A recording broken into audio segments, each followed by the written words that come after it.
Howdy, cultists. It's once again your host, the Reverend Dr. Sarah Colin D. Terrio, Pontifex Maximus of this here cult of copy. Today with another little lunchtime video.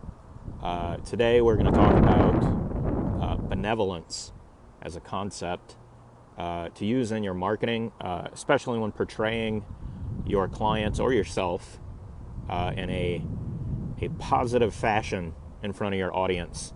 It's about showing them why you're out there to help them. What made me think of this is still working on my Your Guru Year course, and I wish I remembered where, but it was early before I had coffee. Someone had asked a question in a group about whether people ever believe the thing that coaches say in their advertising about, like, I don't need the money. This is about you. I'm rich already, right? Like showing off their cars and mansions and whatnot. The reason for that angle is to show that the cost of the product or the course or the service is not about what the seller needs or wants. It's about what the buyer actually needs, or what is a reasonable cost for that. I find that implementation to be perhaps a little clumsy, is the nice way to say it.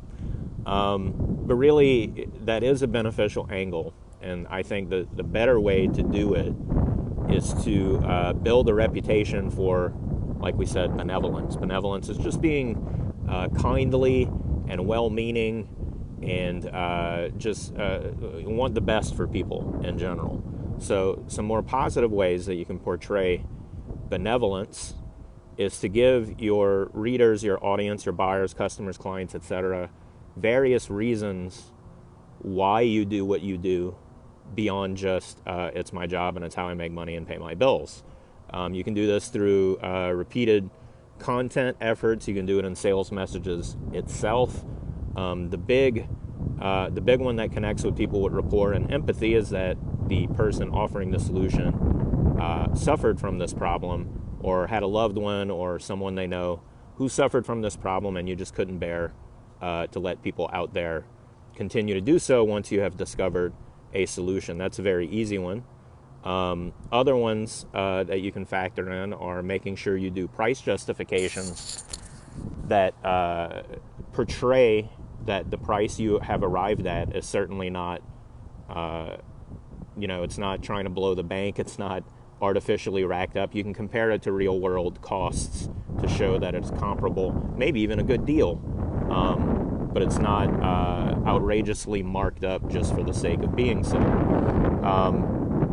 Other ways that you can portray that you're out here for benevolence are to feature not just testimonials that talk about you and what you did and how good you are, though those are amazing and I highly recommend you use those in your sales material, but feature your clients and customers in a way that shows off what they do and gives basically almost like your blessing to your audience that this is a person who also does good.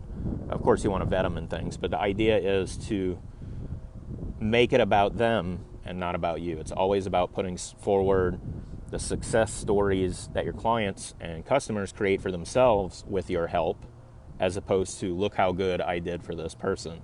It has the same persuasive effect, but it positions you as being benevolent and in it for good reasons beyond just the fact that it is your business. And again, it's all just messaging, but if you can create that positive perspective, you won't have people doubting you or rejecting your idea or thinking that you really are in it all about you.